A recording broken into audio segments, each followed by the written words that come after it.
नमस्कार साथियों, आप सभी का अल्फा डिफेंस एकेडमी जोधपुर के ऑनलाइन प्लेटफॉर्म पर स्वागत है। और आज की जो क्लास है उसमें हम प्रकाश टॉपिक का एक बहुत ही महत्वपूर्ण टॉपिक प्रकाश का पूर्ण आंतरिक परावर्तन उसके बारे में डिस्कस करेंगे। जो प्रकाश का पूर्ण आंतरिक परावर्तन है इसके दैनिक जीवन में जो उदाहरण है वो एग्जाम में पूछे जाते हैं। जैसे कभी कभार आपने एक दैनिक जीवन में एक घटना देखी होगी कि आप रोड पे चल रहे हो या किसी रेगिस्तान में चल रहे हो, तो आपको कुछ दूरी पर पानी एकत्रित होता हुआ ऐसा लग रहा कि वहां पे पानी है, वहां पर कोई जलाशय है, ऐसा आपको दिखाई देता हुआ प्रतीत होता है। वो आपके प्रकाश के पूर्ण आंतरिक परावर्तन का उदाहरण है। तो आज यही चीजें हम समझेंगे। थोड़ा देखते हैं प्रकाश का पूर्ण आंतरिक परावर्तन। प्रकाश का पूर्ण आंतरिक परावर्तन।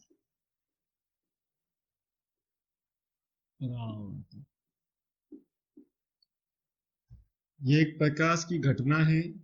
जिस प्रकार आपके प्रकाश का परावर्तन है, जिस प्रकार आपके प्रकाश का अपवर्तन है। और प्रकाश के पूर्ण आंतरिक परावर्तन की घटना होने के लिए एक शर्त है कि जो प्रकाश है वो हमेशा आपके सघन माध्यम से विरल माध्यम में गमन करना चाहिए। ये बात आपको विशेष तौर से याद है कि जहां पर भी प्रकाश के पूर्ण आंतरिक परावर्तन की घटना हो रही है वहां पर प्रकाश हमेशा सघन माध्यम से विरल माध्यम में गमन करेगा। अब थोड़ा समझते हैं। इसको समझने के लिए हम क्या कर रहे हैं, नीचे जो माध्यम ले रहे हैं वो ले रहे हैं पानी। ये जो हमारा माध्यम है वो क्या है? पानी है।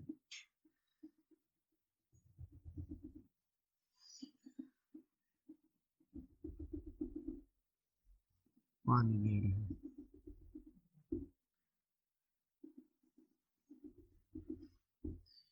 ये जो माध्यम है वो क्या है भाई? पानी है।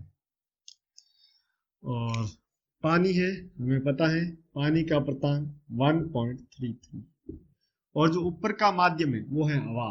हवा का अपर्तांक 1.003। अपर्तांक इसका ज्यादा है, इसका अपर्तांक कम है, इसका मतलब ये सघन माध्यम का काम करेगा।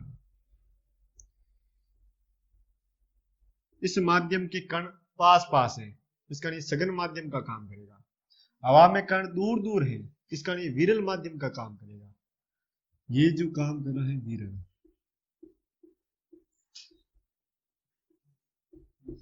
अभी हमने पढ़ा कि प्रकाश के पूर्ण आंतरिक परावर्तन की घटना के लिए जो प्रकाश है वो आपके सघन माध्यम से विरल माध्यम में प्रवेश करना चाहिए। तो यहाँ पे हम क्या करेंगे, इस पानी में एक टॉर्च लगा देंगे और टॉर्च से जो प्रकाश जाएगा वो आपके किरण पुंजों के रूप में जाएगा। लेकिन हम यहाँ पर सिर्फ और सिर्फ एक किरण ले रहे हैं।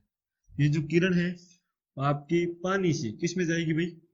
हवा में जाएगी। मतलब सघन माध्यम से किस में जा रही है? विरल में जा रही है। तो ये किरण सीधी निकल जानी चाहिए, लेकिन ऐसा नहीं होगा। ये सीधी निकल जानी चाहिए लेकिन ऐसा नहीं होगा क्योंकि माध्यम बदल रहा है और माध्यम बदलने के कारण प्रकाश के अपवर्तन की घटना होगी। प्रकाश की किरण अपने पथ से विचलित हो जाएगी। अब थोड़ा समझना, ये यहाँ पे हम अभिलंब बना रहे हैं। अभिलंब जो दोनों माध्यमों को पृथक करने वाले पृष्ठ के साथ अभिलंबित हो 90 डिग्री कोण बने, उस किरण को हम क्या बोलते हैं? उस किरण को हम बोलते हैं अभिलंब। ये जब प्रकाश की किरण आपके सघन माध्यम से विरल माध्यम में जाएगी अर्थात वो भीड़ से बाहर निकल रही है, इस कारण इस प्रकाश किरण की जो चाल है, स्पीड है, वो बढ़ जाएगी और ये इस अभिलंब से दूर हट जाएगी। इस अभिलंब से दूर हट जाएगी। ये जो कोण प्राप्त होगा वो होगा आपके आपतन कोण एंगल ऑफ पाई, और ये जो कोण प्राप्त होगा वो कोण होगा आपके अपवर्तन कोण एंगल ऑफ आर। अब मेरे को बताओ कि बड़ा कोण, अगर ये प्रकाश की किरण सीधी जाती तो ये एंगल और ये एंगल बराबर होते, क्योंकि एकांतर कोण से अगर ऐसा होता है ये एंगल और ये एंगल हमेशा क्या होता है बराबर, लेकिन ये ऐसा हो रहा है, ये अभिलंब से दूर हट रही है। तो अब मेरे को बात बताओ, ये एंगल तो इसकी तुलना में बड़ा होगा कि नहीं होगा? हम यहाँ पे कहेंगे यहाँ पे इस स्थिति में एंगल ऑफ आर है वो एंगल ऑफ आई से क्या है बड़ा है। ये बात आपको समझ में आ जानी चाहिए। मैं वापस इसको बता रहा हूं कि जब कोई प्रकाश की किरण आपके सघन माध्यम अर्थात पानी से विरल अर्थात हवा में जाएगी तो उस प्रकाश किरण की जो चाल है वो बढ़ जाएगी और वह किरण अभिलंब से दूर हट जाएगी, और इस स्थिति में आपके एंगल ऑफ आर है वो एंगल ऑफ आई से बड़ा हो जाएगा। अब हम क्या करेंगे, अब हम इस आपतन कोण का मान धीरे धीरे बढ़ाएंगे। इस आपतन कोण का मान धीरे धीरे क्या कर रहे हैं बढ़ा रहे हैं। इस आपतन कोण का मान धीरे धीरे क्या कर रहे हैं बढ़ा रहे हैं। हमें पता है यदि हम आपतन कोण का मान बढ़ाते हैं तो इस अपवर्तन कोण आर का मान भी धीरे धीरे बढ़ेगा, सीधी सी बात है। यदि हम आपतन कोण का मान धीरे धीरे बढ़ाते जाए तो इस अपवर्तन कोण आर का मान भी धीरे धीरे बढ़ेगा। ये बात आपको समझ में आ गई। अब हम आगे समझते हैं आगे की स्थिति में क्या होगा। आगे की स्थिति में होगा कि आपतन कोण के एक मान पर जो आपके अपवर्तन कोण है उसका वैल्यू आर का वैल्यू कितना हो जाएगा 90 डिग्री हो जाएगा।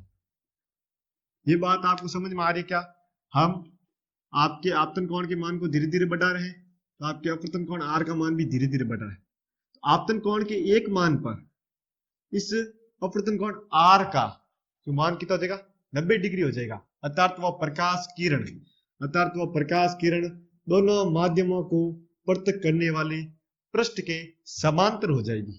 ऊपर हवा है नीचे जल है, ये जो किरण है इन दोनों माध्यमों को पृथक कर रही है उसके समांतर हो जाएगी। आज समझ में आ गई क्या?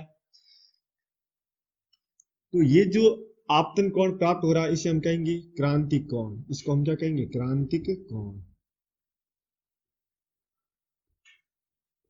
अब मैं लैंग्वेज बोल रहा हूं क्या, थोड़ा समझना कि जब हम आपतन कोण का मान धीरे धीरे बढ़ा रहे हैं तो आपके अपवर्तन कोण का मान भी धीरे धीरे बढ़ रहा है, और आपतन कोण के एक मान पर अपवर्तन कोण का मान 90 डिग्री हो जाएगा, अर्थात प्रकाश किरण दोनों माध्यमों को पृथक करने वाले पृष्ठ के समांतर हो जाएगी।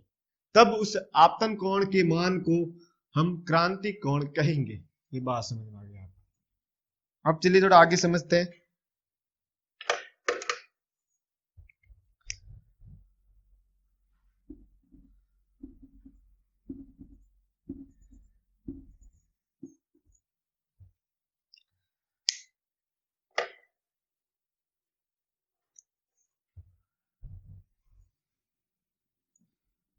ये अभिलंब है। अब यदि हम आपतन कोण का मान है इस क्रांतिक कोण से भी ज्यादा ले ले, यदि हम आपतन कोण का मान क्रांतिक कोण से भी ज्यादा ले ले तो जो हमारी प्रकाश की किरण है पुनः उसी माध्यम में लौट जाएगी। अब यदि हम आपतन कोण का मान इस क्रांतिक कोण से भी ज्यादा ले ले तब हमारी प्रकाश की किरण पुनः उसी माध्यम में लौट जाती है। ये जो पूरी प्रकाश की घटना है ये घटना क्या कहलाती है? प्रकाश का पूर्ण आंतरिक परावर्तन कहलाता है। अब आपको बात समझ में आ गई होगी। अभी तक समझ में नहीं तो थोड़ा समझ लीजिए। भिन्न भिन्न माध्यमों के लिए आपकी क्रांतिक कोण का मान भिन्न भिन्न होता है। जैसे आपकी हीरे का जो क्रांतिक कोण है वो कितना होता है 24 डिग्री। जो आपके पानी का क्रांतिक कोण है वो कितना होता है 48 डिग्री। और कांच का जो क्रांतिक कोण है वो कितना होता है भाई? वो आपके होता है 42 डिग्री। ये बात आप थोड़ा समझिए। पानी का क्रांतिक कोण कितना है 48। इसका मतलब यहाँ पे 48 डिग्री जब आपतन कोण का मान हुआ तब वह प्रकाश किरण है वो दोनों माध्यमों को पृथक करने वाले पृष्ठ के समांतर हो गई। यदि अब इस 48 से हम 49 भी लेते हैं, 50 भी लेते हैं, यदि आपतन कोण का मान इस क्रांति कोण से ज्यादा कर दे तो प्रकाश किरण पुनः उसी माध्यम में लौट जाएगी। जल से जा रही तो जल में ही लौट जाएगी। ये जो पूरी घटना है वो क्या कहलाती है? आपके प्रकाश का पूर्ण आंतरिक परावर्तन कहलाता है। एक बार हम इसको वापस देख लेते हैं। हमने क्या पढ़ा कि पहला पढ़ा कि जब प्रकाश की किरण सघन माध्यम से विरल माध्यम में प्रवेश करती है, उस प्रकाश किरण का जो वेग है वो बढ़ जाएगा और प्रकाश किरण अभिलंब से दूर हट जाएगी। फिर हमने पढ़ा कि हम आपतन कोण का मान धीरे धीरे बढ़ाए तो आपके अपवर्तन कोण का मान भी बढ़ेगा और आपतन कोण के एक मान पर अपवर्तन कोण का मान 90 डिग्री हो जाएगा। अर्थात वह प्रकाश किरण आपके दोनों माध्यमों को पृथक करने वाले पृष्ठ के समांतर हो जाएगी और उस आपतन कोण के मान को हम क्रांतिक कोण कहते हैं। ये मैंने क्रांतिक कोण 3 माध्यमों के लिखे, ये आपको थोड़े देख लेना। फिर हमने बोला कि यदि आपतन कोण का मान क्रांतिक कोण से ज्यादा हो जाए तो वह प्रकाश किरण जिस माध्यम से गई उन्हें उसी माध्यम में लौट जाएगी। ये जो पूरी घटना है वो क्या कहलाती है? प्रकाश का पूर्ण आंतरिक परावर्तन कहलाता है। ये आपको समझ आ गया। साथ में प्रकाश के पूर्ण आंतरिक परावर्तन की 2 शर्तें ये पूछी जा सकती है। पहली शर्त मैंने पहले ही बता दी कि प्रकाश हमेशा सघन माध्यम से विरल माध्यम में प्रवेश करना चाहिए, और दूसरी शर्त कि हमेशा आपतन कोण का वैल्यू है उस माध्यम के क्रांतिक कोण से ज्यादा होना चाहिए। अगर ये 2 शर्तें कहीं पे लागू हो रही है वहां पर क्या होगा? प्रकाश का पूर्ण आंतरिक परावर्तन होगा। ये हमने प्रकाश के पूर्ण आंतरिक परावर्तन को समझा। आप इसको देख लीजिए। इसके आगे हम प्रकाश के पूर्ण आंतरिक परावर्तन के उदाहरण पढ़ेंगे, लेकिन जो डायग्राम बना है इसको एक बार आप समझ लीजिए।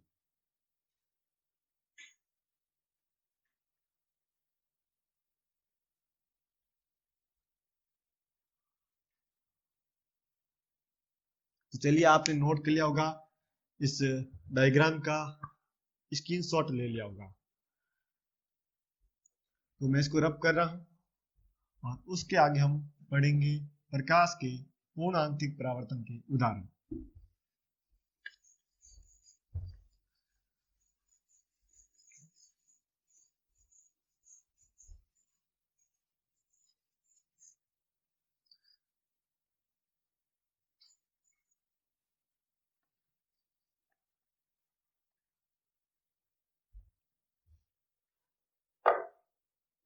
अब हम पढ़ेंगे पूर्ण प्रकाश के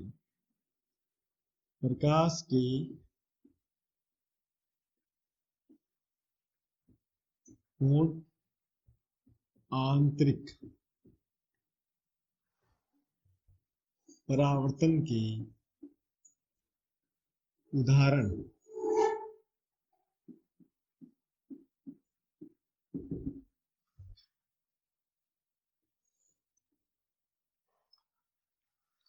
तो पहला उदाहरण क्या, थोड़ा समझते हैं। पहला उदाहरण है हीरे का चमकना। हीरे का चमकना किसका उदाहरण माना जाएगा? आपकी प्रकाश के पूर्ण आंतरिक परावर्तन का उदाहरण माना जाएगा। उससे पहले हमने पढ़ा कि पूर्ण आंतरिक परावर्तन इसकी 2 शर्तें हैं कि जो प्रकाश है विरल से सघन माध्यम में जाना चाहिए और आपतन कोण का वैल्यू है क्रांतिक कोण से ज्यादा होना चाहिए। ये चीजें हमने पढ़ी। अब हमें पता कि हीरे का चमकना पूर्ण आंतरिक परावर्तन का उदाहरण है, लेकिन ये इसका एग्जाम्पल क्यों बना, इसको थोड़ा समझ लेते हैं। ये जैसे हमारा हीरा है, ये हीरा है, ऐसा समझ लीजिए ये हीरा है। इस हीरे में सूर्य का प्रकाश एक बार प्रवेश कर रहा है। जैसे वो प्रवेश करता है हमें पता है कि माध्यम बदलने के कारण प्रकाश के अपवर्तन की घटना होगी और अपने पथ से क्या हो जाएगा? विचलित। लेकिन जब वो बाहर निकलने का कोशिश करेगा, हमें पता है हीरे का अपवर्तन 2.2, बाहर क्या हवा है जिसका अपवर्तन 1.003। इसका मतलब इसका अपवर्तन कम है, इसका अपवर्तन ज्यादा, इसका मतलब वो सघन माध्यम है हीरा और ये क्या विरल। इसका मतलब कहेंगे कि प्रकाश की किरण आपके सघन से विरल में आ रही है, आने की कोशिश करिए। इसका मतलब पहली, इसको उल्टा लिख दिया भाई, सघन से विरल में आना चाहिए। हमेशा प्रकाश में सघन से किस में आना चाहिए? विरल में। ठीक है, इसका मतलब ये सघन से विरल में आने का प्रयास करेगा, ये जब बाहर निकलने की कोशिश करेगा तो एक शर्त तो पूरी हो रही है, इसका मतलब प्रकाश का पूर्णांतिक परावर्तन हो सकता है। और दूसरा, ये जो एंगल है, हमने पढ़ा कि हीरे का जो क्रांतिक कोण है वो कितना होता है? 24 डिग्री। हो सकता है इसका आपतन कोण है वो कितना? 25 डिग्री हो जाए। तो आपतन कोण का वैल्यू है वो क्रांतिक कोण से ज्यादा वाक नहीं है। तो ये क्या होगा, जिस माध्यम से आया है, हीरे से आया तो हीरे में वापस लौट जाएगा, तो ये वापस लौटा, ऐसे लौटा, फिर वापस ऐसे लौटेगा, वापस ऐसे लौटेगा। इसका मतलब उसके अंदर बार बार प्रकाश के पूर्णांतिक परावर्तन की क्या हो रही? घटना हो रही है। और इस कारण प्रकाश बार बार हीरे की आंतरिक सतह से टकरा रहा है, इस कारण वहां पर चमक उत्पन्न हो रही है, और इसी कारण हीरा में चमकता हुआ दिखाई दे रहा। ये बात आपके समझ में आ गई। दूसरा एग्जाम्पल है कि एक प्रिज्म आता है, जिसे हम बोलते हैं पूर्ण परावर्तक प्रिज्म। पूर्ण परावर्तक प्रिज्म, पूर्ण परावर्तक प्रिज्म में भी हम प्रकाश के पूर्णांतिक परावर्तन का उदाहरण है, ये भी इसको समझ लेते हैं।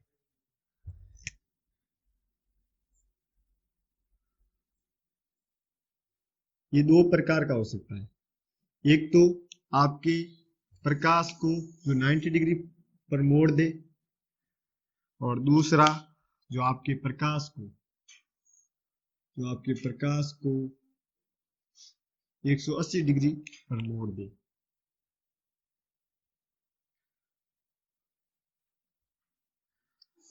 ये जो एंगल होगा, ये जो एंगल होगा कितना होगा भाई? 45।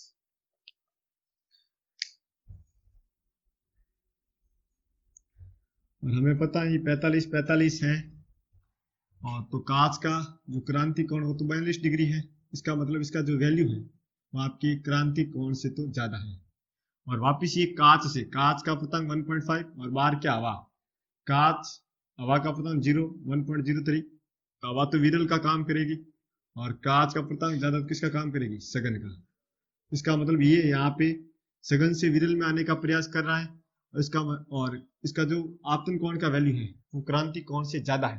तो दोनों शर्तें पूरी हो रही है, इस कारण यहाँ पे प्रकाश के पूर्णांतिक परावर्तन की घटना होगी। तो दो उदाहरण समझ में आ गए, हीरे का चमकना और पूर्ण परावर्तक प्रिज्म, जो प्रकाश किरणों को 90 डिग्री पर मोड़ सकता है और प्रकाश किरणों को 180 डिग्री पर मोड़ सकता है। ऐसे प्रिज्म हम किसका करेंगे? पूर्णांतिक परावर्तन का। तीसरा जो एग्जाम्पल है वो आपने अपने दैनिक जीवन में उपयोग किया होगा। क्या एग्जाम्पल है तीसरा? इसे हम बोलते हैं मरीचिका या मर्ग तृष्णा।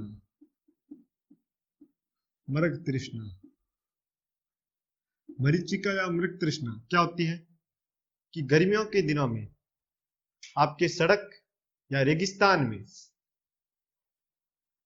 कई दूर तक हमें जलाशय का प्रतीत होना, जलाशय मतलब तालाब का, ऐसा लग रहा कि सड़क या रेगिस्तान पर कहीं पे पानी इकट्ठा हुआ है, वहां पे जलाशय ऐसा प्रतीत हो रहा है।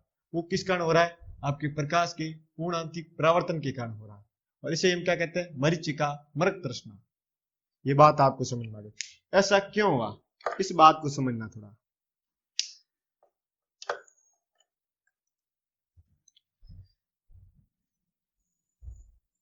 कि ये जैसे रेत है या सड़क है, इस पर सूर्य का प्रकाश आ रहा है, सुबह से सूर्य का प्रकाश इस पे आ रहा है, तो वो दिन के 12-1 बजे तक वो सड़क गर्म हो जाएगी। इसका मतलब हम कहेंगे कि इसके आसपास की जो वायु है, जो रेत के जस्ट ऊपर वाली वायु है, रेत या सड़क के तुरंत ऊपर वाली वायु है, वो गर्म होगी और उसके कण थोड़े दूर दूर हो जाएंगे। इस कारण वो किसका काम करेगा? वो हवा, जो गर्म हवा है, वो किसका काम करेगा? वो आपकी विरल माध्यम का काम करेगा। जबकि इसके ऊपर की जो वायु है, वो कैसी है, ठंडी है। और ठंडी वायु में गर्म वायु की तुलना में कण दूर दूर होंगे। इस कारण जो ठंडी वायु है, जो ठंडी वायु है वो आपके सघन माध्यम का काम है। किसका भाई, सघन का।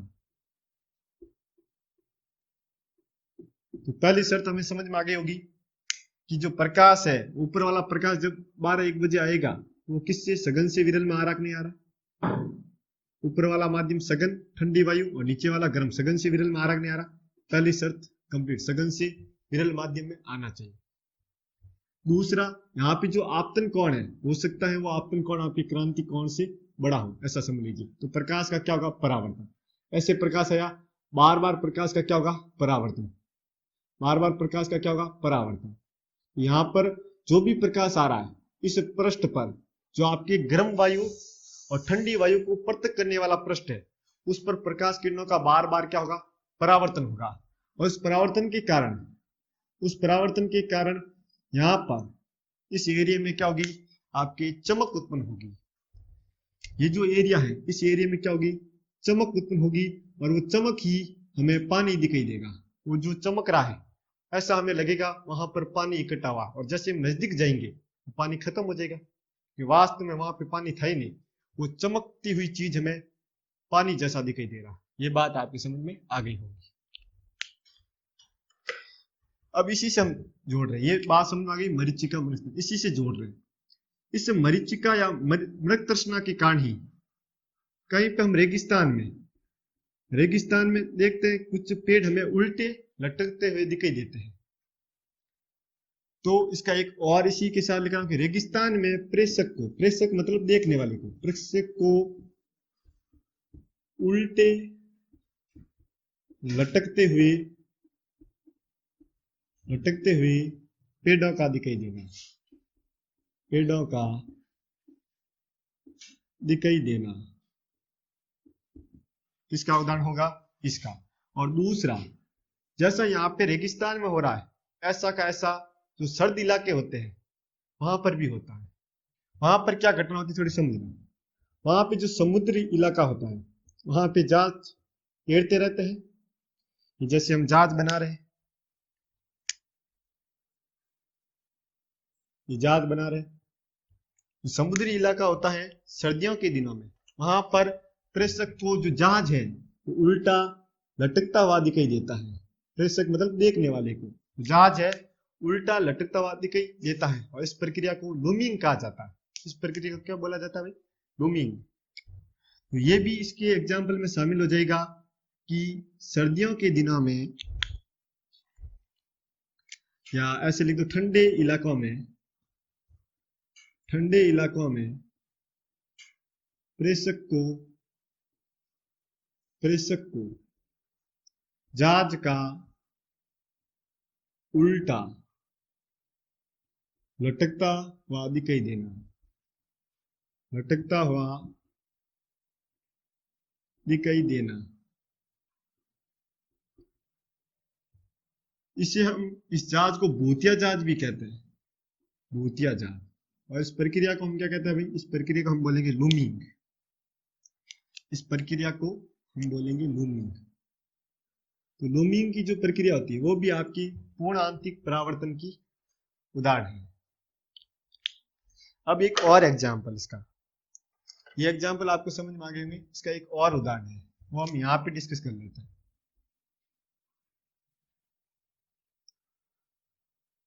यहाँ पे क्या एग्जाम्पल है कि जो चटका हुआ कांच है, चटका हुआ कांच है, वो हमें चमकता हुआ दिखाई देता है, चमकता हुआ दिखाई देता है। चटके हुए कांच का चमकता हुआ दिखाई देना, ये किसका उदाहरण है, ये भी आपके प्रकाश की पूर्ण आंतरिक परावर्तन का उदाहरण है।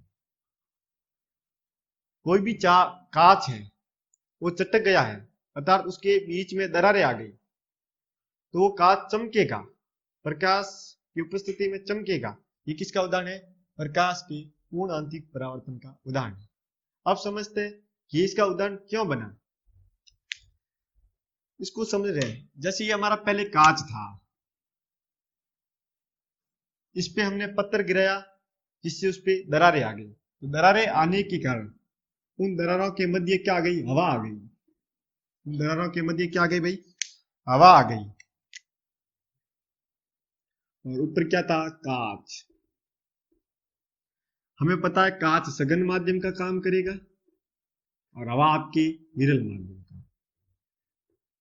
तो यहाँ पे जो प्रकाश है वो कांच से बाहर निकलने का प्रयास करेगा। जो प्रकाश है वो कांच से बाहर निकलने का प्रयास करेगा और आगे क्या गई? हवा। तो पहली शर्त पूरी हो रही है आपकी सघन से विरल में। और यहाँ पे हो सकता है जो आपतन कोण है उसका वैल्यू क्रांति कोण से क्या हो? ज्यादा। तो प्रकाश वापस लौटेगा, यहाँ वापस घुसने का प्रयास करेगा, हवा के अंदर वापस लौटेगा, वापस लौटेगा, वापस लौटेगा। इस प्रकार यहाँ पर बार बार प्रकाश किरणों का परावर्तन होगा। और यहाँ पर जो चीज है ये वाला क्षेत्र है वो हमें चमकता हुआ दिखाई देगा। ये वाला क्षेत्र है वो हमें चमकता हुआ दिखाई देगा। ये वाला क्षेत्र है प्रकाश के परावर्तन का चमकता हुआ दिखाई देगा। इसका मतलब हम कहते हैं कि चटके हुए कांच का चमकता हुआ दिखाई देना भी आपके कौन सा है? प्रकाश के पूर्णांतिक परावर्तन का उदाहरण है। ये हमने प्रकाश के पूर्णांतिक परावर्तन के उदाहरण पढ़े। पहला उदाहरण हीरे का चमकना, मैंने बता दिया क्यों चमक रहा है। दूसरा पूर्ण परावर्तक प्रिज्म, दो प्रकार के होते हैं। एक ऐसा प्रिज्म जो प्रकाश को 90 डिग्री मोड़ दे और दूसरा जो प्रकाश को 180 डिग्री मोड़ दे। तीसरा हमने पढ़ा मरीचिका या मृग तृष्णा, अर्थात गर्मियों के दिनों में सड़क या रेत पर हमें दूर जलाशय प्रतीत होते हैं। वो घटना क्या कहलाती है? मरीचिका या मृग तृष्णा। इसमें दो हमने पढ़ा दिए कि रेगिस्तान में प्रेक्षक में देखने वाले को जो पेड़ है वो उल्टा लटकता हुआ दिखाई देता है, या जो ठंडे इलाकों में उसमें प्रेक्षक को जो जहाज है वो उल्टा लटकता हुआ दिखाई देता है। ये इसके दो उदाहरण। और पांचवा उदाहरण इसमें हमने पढ़ा कि चटका हुआ कांच है वो चमकता हुआ दिखाई देता है। ये हमने पढ़े प्रकाश के पूर्णांतरिक परावर्तन के उदाहरण। आप नोट कर लीजिए। और आज की क्लास में इतना ही। जय हिंद, जय भारत।